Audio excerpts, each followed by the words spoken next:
안녕하세요. 안녕하세요. 반갑습니다. 사랑합니다. 8월 초라고 해야 되나요? 중순으로 접어드는 시점에 생각보다 뜨겁지 않다라는 것이 참 감사가 됩니다. 원래 이맘때가 삼복더위 기승을 부리고 한 몇 년 전만 해도 저희가 여름 휴양에 한참 하던 그런 때인데 그때 엄청나게 더웠다는 기억을 가지고 있잖아요. 꺾이는 어떤 그런 시점이 되었으면 좋겠다는 생각도 없지 않아 있습니다. 오늘 요한복음 21장 말씀으로 교제하기로 합니다. 먼저 같이 말씀을 한번 보겠습니다. 요한복음 21장 19절입니다.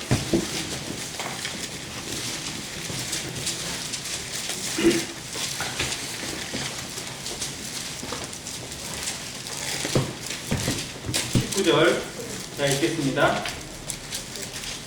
이 말씀을 하심은 베드로가 어떠한 죽음으로 하나님께 영광을 돌릴 것을 가리키심이러라. 이 말씀을 하시고 베드로에게 이르시되 나를 따르라 하시니. 22절 같이 읽겠습니다. 시작. 예수께서 이르시되 내가 올 때까지 그를 머물게 하고자 할지라도 내게 무슨 상관이냐? 너는 나를 따르라 하시더라.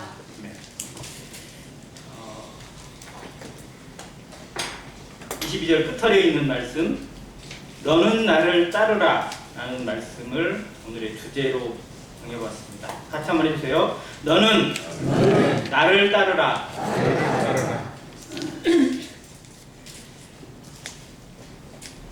주님 따라가고 계세요? 베드로에게 따라오라고 하신 주님의 말씀처럼 베드로는 따라갔습니다. 그래서 진짜 베드로가 되었고, 자, 하나님의 몸된 교회의 기초가 되었고, 천국의 열쇠를 맡은 자가 되었고, 그 성경에 이름이 기록되고 믿음의 본을 세우는 믿음의 선진이 되었습니다. 오늘날 우리에게도 주님은 동일하게 말씀하십니다. 너는 나를 따라오너라. 안행교회에게도 다른 사람을 따라갈 게 아니라, 세상을 따라갈 것이 아니라 바로 주님을 따라오라고 명령하고 계십니다. 우리는 주님을 따라가고 있는지, 정말 주님을 앞에 두고 주님이 가시는 걸음을 뒤쫓아가고 있는지, 아니면 주님을 멀찍이 떨어뜨려 놓고 내 길을 가고 있는 것은 아닌지 돌아보는 시간이 되길 원합니다. 그래서 나를 따라오너라 라는 말씀과 함께 부르심과 따름이라는 주제를 한번 정해보았습니다. 부르시는 것 중요한데, 부르시는 것과 함께 뭐가 이래야 되냐면 따름이 같이 따라와야 됩니다. 본문은 요한복음 21장은 특이합니다. 요한복음에 21장이 없었어도 별 문제는 되지 않아요. 왜냐하면 사복음서의 구조로 봤을 때 요한복음은 20장까지만 해도 결론이 납니다. 왜냐하면 예수님의 부활에 대해서 기록해주고 있기 때문에. 그런데 21장은 부활하신 이후에 하나의 특별한 사건을 더 첨가했어요. 그리고 그 내용을 통해서 새로운 어떤 것을 보여주십니다. 그래서 어떤 서신에 다 본문을 다 기록하고 나서 뭔가 더 할 때 뭐라고 하죠? 추신이라고 합니다. 요한복음은 마치 복음서의 추신과 같아요. 없어도 예수님에 대한 설명이 문제될 건 없어요. 그런데 이 본문이 있음으로 인해서 정말 각별한 은혜가 우리에게 더해집니다. 바로 베드로를 향한 하나님의 마음, 베드로를 다시 회복시키는 주님의 마음이 21장에 잘 담겨져 있기 때문에 그렇습니다. 우리를 그냥 내버려 두시지 않고 정말 회복의 길로, 또 주님의 길로 인도하시기 위한 주님의 노력, 주님의 기도가, 주님의 간절함이 어떠한지를 이 본문을 통해서 한번 들여다보시기를 바라고, 그런 의미에서 주님이 우리를 얼마나 간절히 부르고 계시는지, 우리는 그 간절한 부르심에 어떻게 응답하고 따라가고 있는 성도인지 같이 생각해 보았으면 좋겠습니다. 먼저 요한복음 앞에 보셨으니까 1장 먼저 보겠습니다. 1장 42절입니다. 1장 42절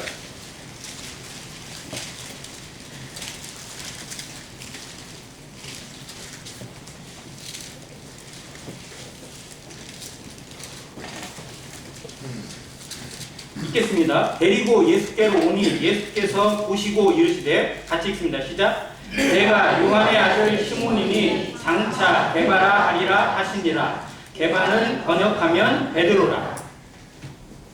요한복음 1장 42절엔 먼저 침례 요한의 제자였던 안드레가 예수님을 만나고 예수님이 누구신지를 확인하고 자기의 형 베드로에게 예수님을 소개해서 알립니다. 그래서 뭐 그런 게 있냐라고 했더니, 그러면 와보자 해가지고 예수님께 같이 찾아왔을 때 예수님이 베드로에게 하신 말씀입니다. 네가 요한의 아들 시몬이니 장차 게바라 하리라. 자, 그리고 또 다른 복음서에 보면 이 베드로가 예수님을 만나는 대목을 다 기록해주고 있어요. 마태복음과 마가복음은 그 내용이 똑같은데 한 구절만 보겠습니다. 마태복음은 4장 19절입니다. 마태복음 4장 19절입니다.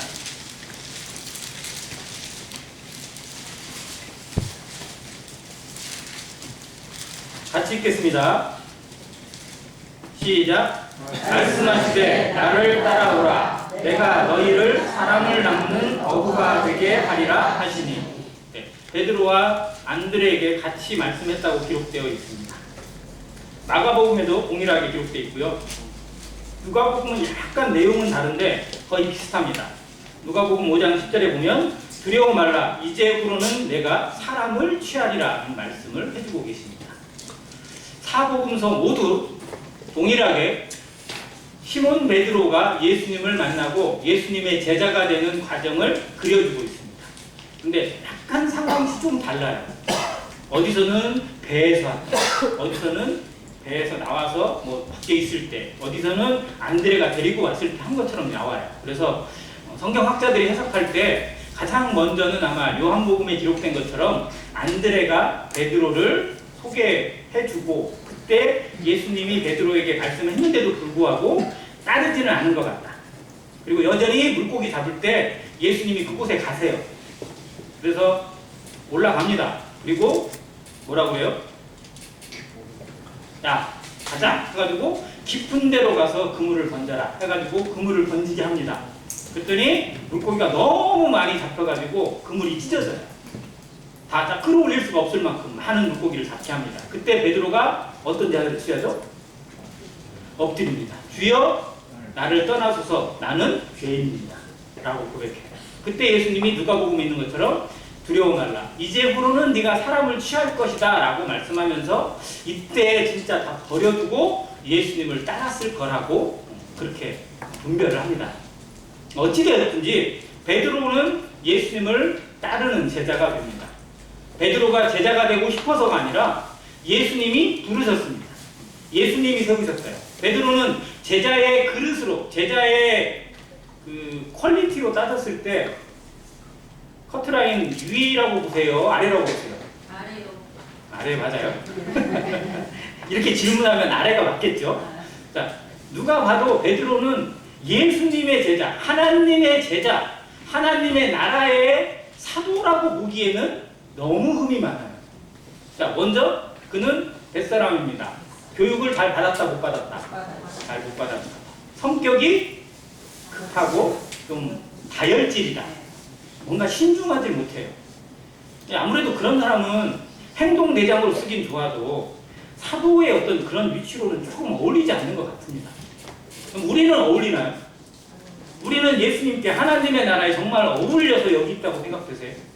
우리를 부르신 부르심이나 베드로를 부르신 부르심이나 따져보면 정말 차이가 없다는 걸 우리가 너무 잘 압니다. 그래서 고린도서에서는 너희의 부르심을 봐라. 너희 중에 지혜 있는 자가 없고 뭐 부유한 자가 없고 뭐가 없고 그러나 하나님께서 세상에 없는 자들을 택하셔서 있는 자를 부끄럽게 하시고 가난한 자를 택하셔서 부한 자를 부끄럽게 하시고 그렇게 하시기를 기뻐하셨다고 말씀해요. 왜? 자기 자랑이 아니니까. 하나님의 나라는 나를 내세우는 곳이 아니니까. 내가 뭐 했다고 내세우고 내가 이 정도라고 자랑하는 곳이 아니라 오직 하나님의 뭐만? 은혜만 나타나는 거고 하나님의 공로만 나타나는 곳이고 그것을 통해서 감사와 찬양과 경배를 드리는 곳이기 때문에 그렇습니다. 그래서 그런 의미에서 보면 베드로도 정말 하나님의 은혜로 부르심 받고 하나님의 주권적인 부르심을 통해서 원래 이름은 뭐예요?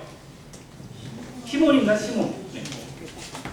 근데 아주 평범한 이름, 유대인 중에 제일 흔한 이름 중에 하나가 시몬이에요. 그런데 그 시몬을 예수님이 주권적으로 개바가 되게 하고 베드로가 되게 하시겠다고, 반석이 되게 하시겠다고, 교회의 기초가 되게 하시겠다고 선언해 주셨습니다. 우리도 세상의 기준으로 보면 별 쓸모가 없고 세상에 알아주지 않고 세상에서 내세울 것도 별로 없어요. 학업이든 지식이든 가진 재물이든 능력이든 정말 세상에서 뭐 알아줄 만한 그런 존재들이 아닙니다. 근데 하나님의 나라에서 알아줘요. 하나님의 나라에서 요긴하게 쓰는 기둥 같은 존재들로, 반석 같은 존재들로, 하나님의 나라에 하는 벽돌들로 채워가는 그런 구조가 되게 하시고 도구가 되게 하셨다는 것에 늘 감사가 있습니다. 베드로의 부르심을 우리의 삶에 다시 한번 적용하고 우리를 부르신 부르심이나 사도를 부르신 부르심이나 정말 똑같다. 다를 바가 없다. 그 사명감이 우리에게 어떻게 작용되는지를 점검하길 원합니다. 자, 그러면 베드로가 부르심을 받았어요. 그리고 예수님과 얼마를 같이 지냈을까요? 이 부르심을 받고 나서 예수님의 공생애 동안 베드로가 거의 같이 지냈잖아요. 같이 먹고, 맞습니까? 같이 자고, 같이 생활하고, 거의 뭐 그냥 숙박을 같이 했어요. 그러면 친한 사이다, 먼 사이다? 아주 친한 사이죠. 아무리 친해도 같이 밥을 먹기는 자주 먹을지 몰라도 같이 잠을 자거나 그러진 않잖아요. 같이 잠을 자는 사이는 뭐예요? 부부관계든지 가족관계든지 뭐 그 정도로 친밀하다는 것을 여기서 잘 보여줍니다. 근데 그 기간이 얼마예요? 네, 저기 대답이 좀 예수님의 공생의 기간을 딱 굳이 뭐 우리가 정확하게 좀 성경이 보여주는 예수님의 공생이 3년 반으로 잡습니다. 3년 이상이에요. 아무튼 그러면 3년 이상 동안 같이 먹고 같이 자고 같이 생활했어요. 얼마나 예수님에 대해서 많이 알고 많이 접하고 많이 듣고 많이 봤을까요? 그 특별한 훈련을 베드로에게, 제자들에게 주신 이유는 정말 그들을 통해서 하나님이 하실 놀라운 일들이 있었고 계획이 있었기 때문에 그렇습니다. 자, 그러면 그 3년 반의 기간 동안 베드로는 성공했다, 실패했다? 참 평가가 어려워요. 어떻게 생각하세요? 베드로는 성공했어요? 성공이라고 말할 수 있을까요? 자, 베드로는 철저히 실패했습니다. 베드로의 철저한 실패가 뭘로 드러나죠? 새벽에 사고짜리 모른다고 세 번 부인한 거가 끝나요. 아니 예수님을 정말 하나님의 아들로 여겨요. 베드로가 그렇게 고백했잖아요. 마태복음 16장에 주는 그리스도시요 살아계신 하나님의 아들이십니다 라고 했는데 그렇게 예수님을 자랑하고 예수님이 정말 우리 최고다, 나는 예수님 따라가는 제자다, 막 이걸 자랑했던 베드로가 그 여종 앞에서 뭐라고 그래요? 뭔 말이에요? 나는 몰라. 그러면서 심지어는 뭐 하면서까지 저주하면서까지 예수님을 몰랐다고 모른다고 부인했으면 그 이상 실패가 있어요? 철저히 실패했어요. 그러니까 예수님을 따라간 3년 반이 실상은 그에게 더 나은 것을 보여준 게 아니라 오히려 더 밑바닥을 보여주게 됐어요. 그러면 하나님의 계획이 실패한 건가요? 아닙니다. 베드로는 실패했어도 하나님의 계획은 절대 실패하지 않습니다. 우리는 하나님을 알고 예수 그리스도를 믿고 영접받는 우리의 시간을 살아왔습니다. 우리의 삶을 한번 돌아보시기 바랍니다. 우리의 삶은 성공했나요? 나름대로 성공이라고 자평할 수 있는 부분들이 있겠죠.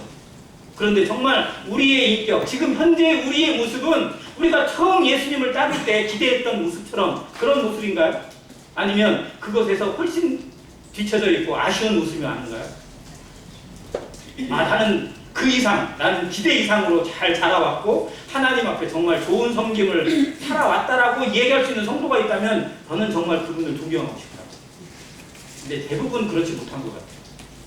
처음 주님을 만나고 그 처음 사랑이 뜨거웠을 때, 그 간절함이 있을 때 우리가 하는 기대치가 있어요. 앞으로 10년 후에, 앞으로 20년 후에 정말 내가 이런 사람이 되어서 이렇게 교회를 위해서, 이렇게 하나님의 나라를 위해서 이런 모습을 살겠노라고 나름대로 기대하고 나름대로 각오하고 나름대로 결심하지 않으셨어요?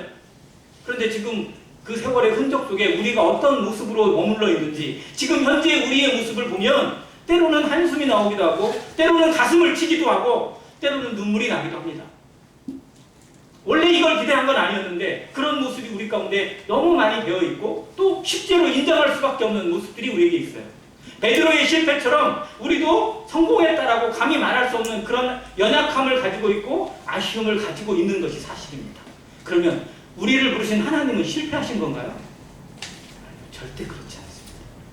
성경이 말하는 바가 무엇인지, 그 사람의 성공인지 아니면 하나님의 의인지, 하나님의 나라가 서는 곳에 하나님이 어떻게 일하시는지를 볼 수 있어야만 우리의 영안이 열립니다.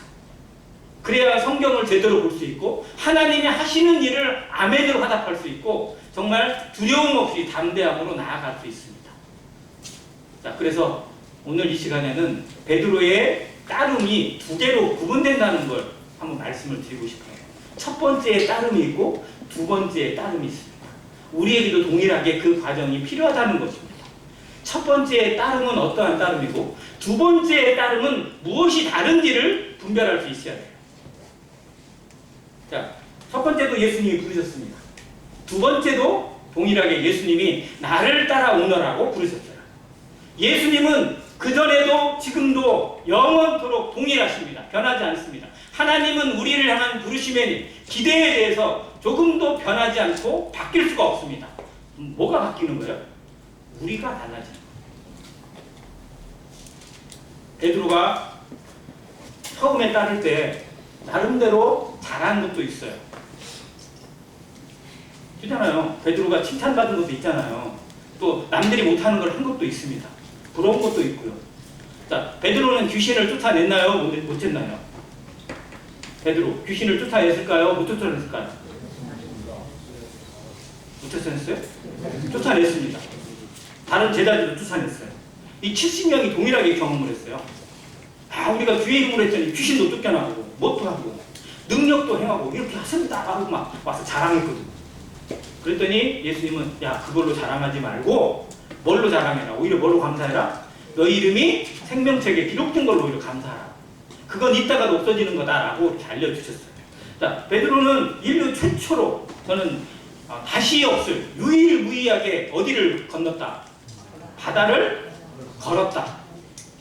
잠깐 걸었지만 그래도 그게 어디예요? 영화에서는 우리가 그냥 바다를 걷고 무리를 걷는 사람 많이 보지만 실제는 되나요 안 되나요? 뭐 되는 것처럼 보이더라고요. 유튜브에 보니까요. 막 무리를 걸어봐. 근데 실제로는 합성이죠. 무리에다가 비닐이나 막 이런 거를 쫙 깔아놨어요. 이렇게 깔아놓고 막 걸어가는 것처럼 보이잖아요. 그리고 그 영상을 통해서 그 위에 있는 것들을 싹 지워. 그러면 마치 이 사람이 무리를 걸어가는 것처럼 보여요. 그렇게 편집을 할 수는 있을지 모르지만 실상 무리를, 그것도 풍랑이 치는 바다를 걸어간 유일한 사람으로 베드로를 기록해두고 있습니다. 그는 예수님이 가는 곳마다 빠지지 않고 참석을 했습니다. 그리고 예수님 앞에 가장 위대한 고백, 아연아 시몬아 내가 복이 있도다. 이것을 내게 알기는 육신이 아니요 하나님의 성령이라고 하는 칭찬을 받으면서 천국의 열쇠를 부여받는 놀라운 복을 누리는 자가 됐습니다. 그의 고백을 통해서. 그래서 베드로가 했던 고백, 다른 사람도 고백했지만 그 고백을 위대한 고백이라고 성경학자들이 기록해두고 있을 정도로. 그런데 그는 성공과 함께 나름대로의 보람과 함께 극심한 실패를 많이 겪었습니다. 왜냐하면 그가 어떤 사람인 줄을 몰랐다는 거예요.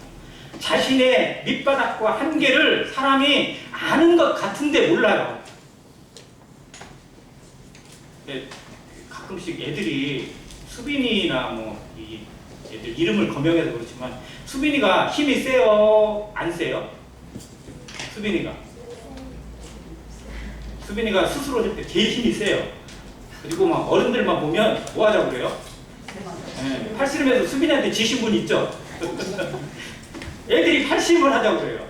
보면 자기가 막 다른 데로 힘이 많이 세진 것 같아. 작년보다 힘이 세졌으니까. 그러니까 어른들하고 해도 이길 것 같아. 그래서 막 하자고 막 덤벼들어요. 어른이 그렇게 막 져주는 것처럼 이렇게 보이면 더 기가 살아가지고 막 더 조금만 더 하면 자기가 이길 것 같아. 자기를 알아요, 몰라요? 제대로 몰라요. 우리는 자기를 잘 모릅니다. 자, 이제 저는 탁구를 이제 좀 좋아하니까 탁구를 치다 보면요, 이렇게 치다 보면 갑자기 이제 모르는 사람이나 이런 분들이 와가지고 갑자기 뭐 하자고 그래요? 한 게임 하자고 그래요. 이제 딱 봤을 때 좀 해봐야만 할 것 같다 이렇게 생각이 되어지고 그러면 한 게임 하자고 합니다. 하다 보면 자기하고 수준이 다르다는 것도 볼기도 하고 그래요. 저도 그런 경험을 해봤어요. 괜찮아 보이는데 막상 해보니까 야, 그런 수준이 아니더라고요. 우리는 우리를 잘 아는 것 같은데 몰라요. 그래서 하나님을 따를 때, 예수님을 따를 때 우리의 의도와 우리의 계획과 우리의 욕심대로, 아니 우리의 열정대로 이 정도는 할 수 있을 거라고 생각을 합니다. 그래 저건 했다, 저건 할 수 있다고 생각합니다. 그리고 막상 그런 것이 보여요. 뭔가 했어요. 그럼 어떻게 돼요? 누가 했어? 내가 했어. 말은 그렇게 안 해요.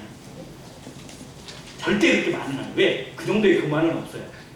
그러니까 약간 위선적인 교만이 우리에게 많이 작용해서 하나님의 은혜로 했죠. 근데 속에서는 그래도 내가 했으니까 이 정도 한 거예요. 라는 내 걸 챙기는 마음이 늘 있어요. 제 청년의 시기에 이게 진짜 힘들었어요. 정말 괴로울 정도로 힘들었어요. 사람들이 막 칭찬을 해줘요. 형제 정말 막 잘한다. 헌신적이고 잘하는 것 같아요. 이렇게 칭찬해주면요, 하나님의 은혜죠. 말은 이렇게 해요. 그런데 속에서는 그럼요, 막 그러면서 막 속으로 챙겨 먹어요. 안 그러셨어요? 저만 그랬나요? 자, 이게 우리의 한계더라고요. 그리고 그게 쉽게 벗어지나요? 벗겨지던가요? 그걸 떨칠 수 있던가요? 아니요. 이 인간 세계는요, 그걸 절대 떨칠 수가 없습니다.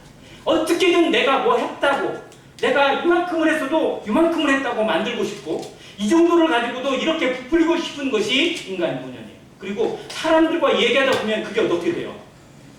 사람들과 얘기하다 보면 나중에 얘기해보세요. 군대 갔다 온 얘기해봐요. 자기가 다 나라 구했어. 이게 남자들이 모여서 뻥을 치기 시작하면요, 한도 끝도 없어. 여자들이 모여서 수다를 떨면 역시 또 마찬가지더라고요. 사람은요, 그 대화 속에 점점 들어가다 보면 그 속에서 꼭 자기를 찾고 싶은 자존심이 생겨나요. 그런데 이게 성도들 간의 교제에서도 그렇고 하나님과의 관계에서도 그럴 때가 있더라고요. 내가 뭐라고? 베드로가 자기 자존심으로 똘똘 뭉친 사람의 본영을 보여줍니다. 왜? 자기가 수제자니까. 자기가 그래도 가장 1번이잖아요. 항상 성경에 기록된 제자 12제자의 순서를 기록할 때 절대 빠지지 않는 1번이 누구예요? 시몬 베드로예요. 그리고 맨 마지막은 꼭 가룟유다. 이것도 빼먹지 않고 다른 데 중간은 승부사가 바뀔 수 있어. 그렇게 합니다. 자, 베드로는 그런 자존심이 있었어요. 내가 수제자인데, 내가 주님을 위해서 이 정도 할 수 있는데, 그런 마음으로 자기는 할 수 있다고 착각을 했어요. 그런데 할 수 있을 것처럼 생각했던 일이 점점 수렁으로 빠지고 뭔가 해본다고 했던 것들이 오히려 주님을 더 어렵게 만드는 일이 나옵니다. 주님 앞에 칭찬을 받았는데 주님이 갑자기 십자가에 죽으신대.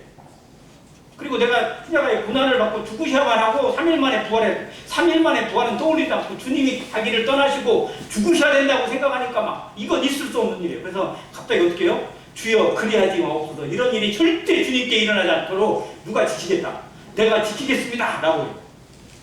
이게 뭔 거예요? 자기 생각이 떨쳐지지 않는, 자기 고집을 내려놓지 못하는 모습. 그때 예수님이 베드로에게 뭐라고 하세요? 마태복음 16장에 보시면 나와요. 앞에서는 바요나 시몬아 내가 복이 있다라고 했는데 바로 뒤에 가서 몇 분 걸리지도 않아요. 뭐예요? 마귀야 사탄아 내게서 물러가라는 거예요. 너는 사람의 일을 생각하고 하나님의 일을 생각하지 않는다고. 마귀라고 그랬어요? 사탄이라고 그랬어요? 아니 교회에 천국의 열쇠를 받았다가 갑자기 사람 마귀가 돼버렸어. 우리가 하나님의 일에 열심하는 모습으로 하나님의 나라와 교회와 그 의를 위해서 일하는 것 같지만 실상은 마귀를 위해 일할 때도 있다는 거예요. 뭐가 드러나면? 내 생각이 드러나고 내 의가 드러나고 내 욕심이 드러나기 시작하면 그게 오히려 마귀의 일이 될 수 있다는 겁니다. 이거 정말 조심해야 돼요. 그래서 정말 이 일에 내가 드러나지 않는 모습, 그게 다듬어지는 거고 그게 연단이고 그것이 우리를 향한 하나님의 뜻이라는 겁니다. 베드로가 이 과정을 거쳐야만 했어요. 거치지 않고는 쓰임받지 못합니다. 연단받지 않은 돌은 오히려 해를 끼쳐요. 자, 칼이 있습니다. 모든 칼이 다 똑같은 것 같아도 칼이 다듬어지지 않으면 부엌칼이 있는데요. 장님들을 위해서 형님들이 칼을 잘 갈아주시죠. 자, 갈아주세요. 좀. 칼을 간 것과 안 간 것의 차이 써본 사람은 안다고 본다. 안 갈아주면 어떻게 돼요? 무를 하나 자르는데 칼이 자르는 게 아니라 내가 자르는 거야. 내 힘으로 눌러야 돼요. 내 힘에 칼이 점점점 해가지고 무를 짓눌러서 베는 거예요. 실상 얼마나 힘들어요. 그러니 담임들이 어깨가 아프고 여기가 아프고 엘보가 아프고 막 그럴 수밖에 없죠. 그런데 칼이 잘 갈렸어. 그럼 어떻게 돼요? 마치 이게 대기만 해도 나가는 거야. 이게 하나님 앞에 다듬어지지 못하면요, 일을 오히려 더 일을 만들어요. 그럴 수밖에 없어요. 그래서 다듬어지지 않으면 오히려 회방이 돼요. 성경에 다듬어지지 않아서 회방거리가 되는 성경 인물 엄청나게 많습니다. 하나님은 우리를 사용하시기를 원해요. 우리를 그렇게 부르셨어요. 나를 따라오라고. 그런데 우리가 다듬어지지 않은 상태로 쓰실 수는 없습니다. 그래서 다듬으시는 과정을, 예수님의 3년 반 공생에는 베드로를, 제자들을 철저하게 다듬고 보게 하시는 거예요. 느끼게 하시는 거예요. 뭐냐면 네 밑바닥을 보라는 거예요. 네가 어떤 존재인지 네 스스로 보라는 겁니다. 그래서 자기 밑바닥을 보는 인생이 진짜 하나님 앞에 회개하고 진정한 변화를 가져갑니다. 베드로에게 아주 특별한 기회였어요. 그래서 베드로는 누구보다도 더 열심으로 나섰는데 오히려 제일 심한 밑바닥에 떨어집니다. 예수님이 체포되시기 직전에 예수님이 말씀하셨어요. 너희가 다 나를 버릴 것이다. 거기에 베드로 포함돼야 안 돼요? 되죠. 근데 베드로는 자기는 절대 포함이 안 될 것 같아. 왜? 누구보다도 예수님을 사랑하니까. 그래서 뭐라고 해요? 자신 있게 얘기합니다. 얘들은 다 버려도. 보세요. 다 주님을 버릴지라도 누구는? 나는 절대 버리지 않겠습니다. 라고 자신만만하게 얘기합니다. 거기 다 버릴지로다 누구 포함되냐면요. 자기 동생 포함돼요. 안드레도 포함되어 있어요. 자기 동생도 포함되어 있고 자기의 어떻게 보면 동업자들이죠. 요한과 야고보 친한 동업자들이에요. 걔들도 포함되어 있어요. 얘들은 다 버릴지 몰라도요. 저는 절대 안 버려요. 라고 자신만만해요. 우리가 그래요. 다른 사람들은 다 해도 나는 어떨 거라고 스스로 자신있게 얘기할 때가 있습니다. 그런데 그때 예수님이 말씀하셨어요. 내가 진실로 내게 이르노니 닭 울기 전에 네가 3번 나를 부인할 것이다. 충격적인 말. 그 말을 다른 제자들은 들었다 못 들었다? 들었어 못 들었어요? 다 들었어요. 다른 제자들이 인정을 했을까요 못 했을까요? 딴 제자들이 그래 베드로는 예수님 부인하고도 남어 이렇게 생각했을까요? 아니요. 있을 수가 없는 일이야. 어떻게 해? 그래서 누구도 믿지 않았을 거예요. 베드로 본인은 더 말할 것도 없고. 그런데 진짜 베드로가 상황이 되니까 예수님 모른다고 부인하더라고. 그것도 여종 앞에서, 계집종 앞에서 이거 뭔 말하는 거야? 나는 몰라. 막 그러면서 하고 자리 또 옮겼더니 누가 또 쫓아와가지고 가만히 좀 놔두지 막 와서도 너도 거기 자르잖아. 네 말이 그 편이야. 그랬더니 뭔 소리야 이 사람아. 나는 몰라. 이러면서 막 하고 심지어 저주하면서까지 모른다고 부인해. 근데 그때 닭 울음소리가 듣자마자 베드로가 얼마나 정말 마음에 부끄러웠을까, 얼마나 슬펐을까, 얼마나 자신이 한심스럽고 얼마나 인정하고 싶지 않은 이 현실을 받아들여야 했을까. 그리고 주님이 말씀하신 그 음성이 그대로 들립니다. 내가 이것밖에 아니구나. 내가 정말 주님을 위해 목숨을 내건다고 생각했는데, 주님을 위해서 이 정도는 기본이라고 생각했는데 내가 이것밖에 안 되는 거야. 내가 이렇게 이기적이고 나를 이렇게 몰랐구나라는 것을 인정할 수밖에 없어요. 그래서 그날 이후로 베드로는 닭 울 때마다 통곡을 했습니다. 닭이 한 달에 한 번 울어요? 네. 닭이 베드로를 위해서 한 달에 한 번씩만 울어줬을까요? 아니요. 매일 울어요. 매일같이 새벽이 되면 베드로는 그 날을 잊을 수가 없어서 통곡을 했다고 합니다. 그게 자기를 살리는 힘이었어요. 그게 자기의 밑바닥을 보고 내가 이것밖에 되지 못하는데도 나를 부르시고 내가 이것밖에 한심한데도 나를 여전히 포기하지 않고 바라보시는 주님의 마음을 느끼게 하는 기도였다고 합니다. 우리의 의도 밑바닥을 볼 수 있어야 돼요. 내가 이것밖에 되지 않아. 내 위선이 있고 이기심이 있고 내가 그런 거짓으로 가득 차 있는 위선자라는 사실을 받아들이기 싫고 인정하기 싫지만 주님 앞에서 하나님 앞에서 사실이라는 거예요. 그런데도 불구하고 하나님은 나를 포기하지 않고 여전히 나를 통해서 일하시기를 원하고 이런 자를 통해서 하나님의 몸된 교회가 성취되어지고 하나님의 나라가 이루어지고 복음이 전해지기를 기뻐하신다는 거, 이게 기적 아니에요? 이게 은혜 아닌가요? 우리가 그런 은혜를 받은 자들입니다. 그 은혜 속에 살고 있습니다. 하루하루를 그렇게 살게 하시는 하나님. 그래서 아침에 눈을 뜰 때 감사하고 내가 호흡할 수 있는 거, 걸어갈 수 있는 거, 말할 수 있는 거, 누군가를 만날 수 있는 거, 우리의 손으로 누군가를 섬길 수 있는 것에 감사하고 내 인생을 여전히 기회를 주신 하나님 앞에 감사하며 살아가는 거, 이게 또 다른 따름입니다. 그런데 무너진 자에게, 상처받은 자에게, 회복되지 못한 자에게 그냥 일한다고 되는 게 아니에요. 자, 요한복음 21장 다시 건너갑니다. 좀 빨리 하겠습니다. 자, 21장을 제가 추신 같은 말씀을 했는데 21장 시작이 이래요. 그 후에 예수께서 디베랴 호수에서 또 제자들에게 자기를 나타냈으니 나타내신 일은 이러하니라. 2절 시몬 베드로와 디두모를 하는 도마와 그리고 7명이 있습니다. 자, 그러면 성경에 또 시몬 베드로가 제1번 나와요. 그러면 여기에 3절 시몬 베드로가 나는 물고기 잡으러 가노라 하니, 이 주동자가 누구예요? 누구예요? 베드로입니다. 자, 그러면 이날은 모든 상황이 다 마무리된 것 같아요. 예수님 부활하셨어요? 안 하셨어요? 부활하셨어요. 부활하신 예수님을 만났어요? 안 만났어요? 만났습니다. 이 십장에 이미 만났어요. 거기에 심지어 의심하는 도마도 만났어요. 도마가 예수님 처음에 계실 때는 없었거든. 그랬더니 우리가 부활하신 게 만났, 뭔 말이오? 난 내 눈으로 보기 전까지는 못 믿어. 내 눈으로 직접 보고 내 손을 그 손에 옷자국에다 집어넣어보고 손가락을 넣어보고 옆구리에 내 손을 넣어보고 나서 믿을 거야. 라고 했더니 예수님 오셔가지고 도마야 이거 봐. 여기 넣어봐. 손바닥 보여주시고 옆구리에 척자국을 보여주시면서 그때 도마도 엎드렸잖아요. 그러면 그 부활하신 예수님을 만나고 제자들이 기뻤다 슬펐다? 슬펐어요? 기뻤죠. 엄청 기뻤죠. 와, 부활하셨다. 근데 그 부활이 자신의 제자와 삶으로 하나님의 영원한 부르심과 그 따름으로 이어지지 못하는 훈계가 21장에 나와요. 우리는 부활하신 예수님을 기뻐합니다. 찬양합니다. 예배 드립니다. 그런데 그 예배가 우리의 삶을 지탱하는 힘으로 나타나지 못할 때가 너무 많아요. 그냥 그 자리에서 끝날 때가 있다는 거예요. 기쁘긴 한데, 감사하긴 한데 그 삶을 이어주는 원동력이 되지 못하고 에너지가 되지 못하고 끝날 때가 너무 많다는 겁니다. 이게 하나님이 안타까워하시는 거예요. 왜? 주님은 우리에게 에너지인데 성령의 역사는 아까 전에 한번 말씀드렸어요. 성령을 얘기할 때 하는 표현이 권능입니다. 권능. 권능의 헬라어가 두나미스라고 말씀을 드렸어요. 두나미스가 파생되어서 나온 단어가 뭐라고요? 다이나마이트입니다.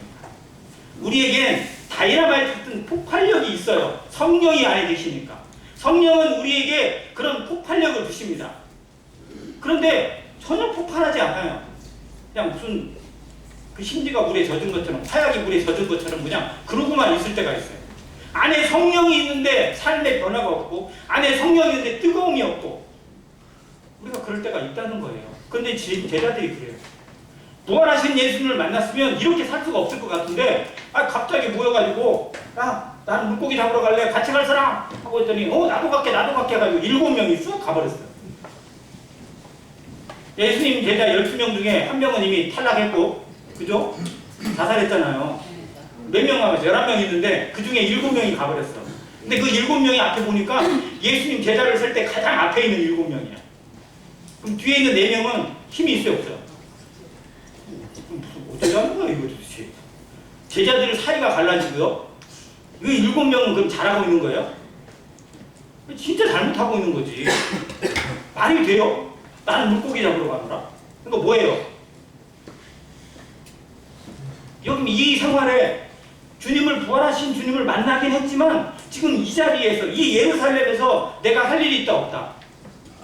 없다는 거예요. 그러니까 나는 차라리 뭐하러 가겠다? 물고기 잡으러 내 먹고 살기 찾으러 가겠다라는 거예요.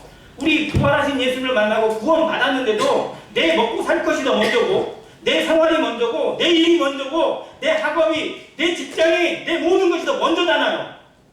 제자들의 모습하고 우리가 달라요? 정말 너희는 먼저 그의 나라와 그의 일을 구하라. 그리하면 이 모든 것을 내게 더하시라는 말씀은 너무 잘 외우는데 실상 삶에 적용되고 삶에 실천되는 모습으로 우리에게 나오지는 않아요. 우리는 모든 기준이 납니다. 내 직장이 먼저고요. 내 일이 먼저고 우리 가정이 먼저고 내가 돈을 버는 게 먼저고 내 사업이 잘 되는 게 우선이에요. 속일 수 없는 우리 안에 이기심이 늘 존재한다는 겁니다. 베드로의 모습이나 우리의 모습이나 똑같아요. 자, 부활하신 무슨 모습? 손에 못을 보여주고 옆구리에 청자국까지 보여줬는데 나는 그냥 물고기 잡을래요. 나 이 생활에 만족할래요. 나 그냥 어부로 살다가 말래요. 사람을 잡는 어부고 뭐고 그냥 주님 그건 주님의 꿈이고 내 꿈은 여기서 포기하겠습니다 라고 선언하는 거예요. 주님이 나를 부르셨던 부르심에 대해서 주님 아쉽지만 그냥 없던 걸로 치시게요 라고 퉁치려고 해요. 주님이 나를 부르신 목적, 여기에 세우신 목적, 안행교회를 부르신 목적이 무엇인지보다 내가 세상에 살아가고 세상에서 조금 더 돈을 벌고 세상에서 조금 더 알아주는 것이 더 삶의 목적으로 다가올 수도 있습니다. 그러나 주님은 그렇게 내버려 두지 않으세요. 여기에 주님이 다시 나타나셨어요. 그 밤에 그들이 밤새도록 수고합니다. 그래도 한때 갈릴리 바다를 누렸던 이 베테랑들이 그곳에서 물고기를 잡혔다고 갔는데 한 마리를 못 잡게 했어요. 밤새도록 못 잡았다고 성경에 기록했어요. 자, 4절에 날이 새어갈 때 예수께서 바닷가에 서셨습니다. 그곳에 이미 와 계셨어요. 제자들의 헤매는 모습, 밤새도록 물고기 잡겠다고 정말 아둥바둥하는 모습 예수님이 다 보십니다.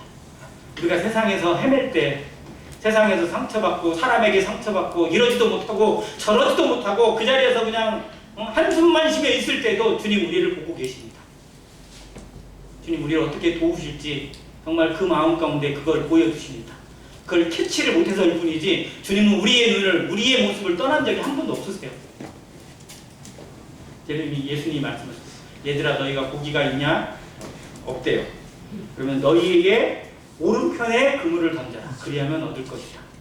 지금까지 열심히 했는데도 못 잡았는데 갑자기 오른편에 던지래. 오른편에 던졌어요. 그랬더니 몇 마리 잡혔어요? 여기 숫자를 적어주잖아요. 근데 이게 숫자가 정확한 게 아니에요. 왜냐하면 큰 물고기만 셌어. 그러니까 작은 물고기도 있다 없다? 있겠죠. 작은 물고기는 세 있다. 큰 물고기만 셌는데도 113마리. 이거는 이 숫자를 기록하신 이유는요. 모나미 볼펜 잘 되라고 주신 게 아니고 이 숫자는 한 번 어부들이 그물 던져서 잡을 수 있는 숫자가 아니라는 의미예요. 인간이 물고기를 던져가지고 금을 던져가지고 한 번에 끌어올 수 있는 숫자가 전혀 아니라는 것을 보여주는 숫자입니다. 이게 어부들이 잘 아는 숫자죠. 자, 이 숫자를 거두게 하세요.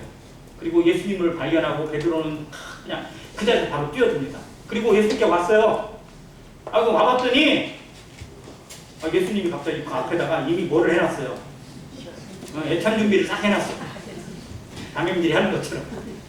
주님이 그냥 그 섬기는 애찬 당번이 되셔가지고 딱 해놓고 떡도 구워놓고 고기도 구워놓고 이렇게 딱 해놓고 야 춥지 빨리 와서 먹어.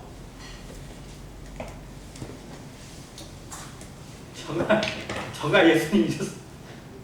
저 같으면 어땠을까? 내가 부활하는 데 즉 보여줬는데도 물고기 잡으러 떠나는 제자들 그게 뭐가 이쁘다고? 뭐가 볼 게 있다고? 뭐가 기대할 게 있다고 거기까지 찾아오셨을까?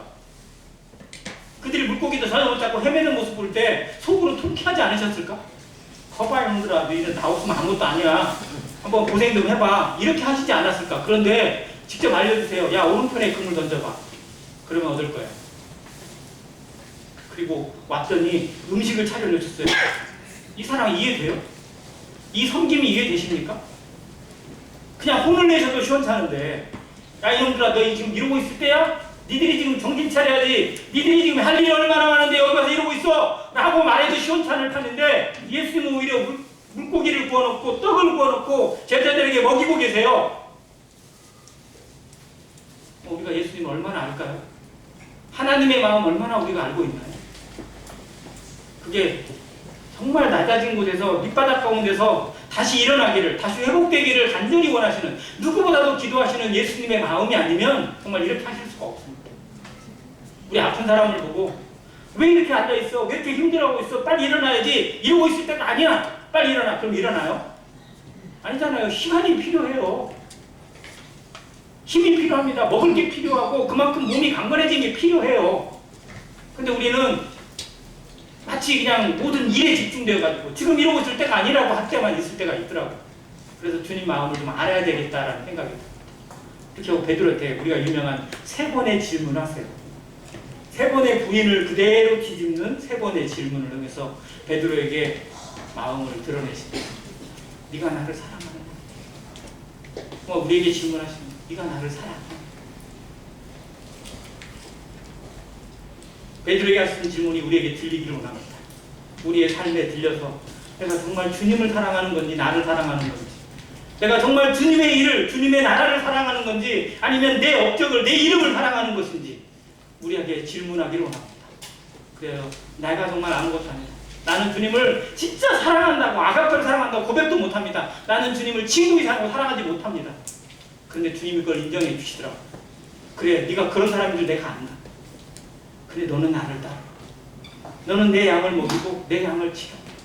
네가 해야 될 일이 있다라고 알려주십니다. 그런 다음에 하신 말씀이 나를 따라오너라. 이 따라오너라의 이후에 베드로는 어떻게 살았을까요? 그게 사도행전입니다.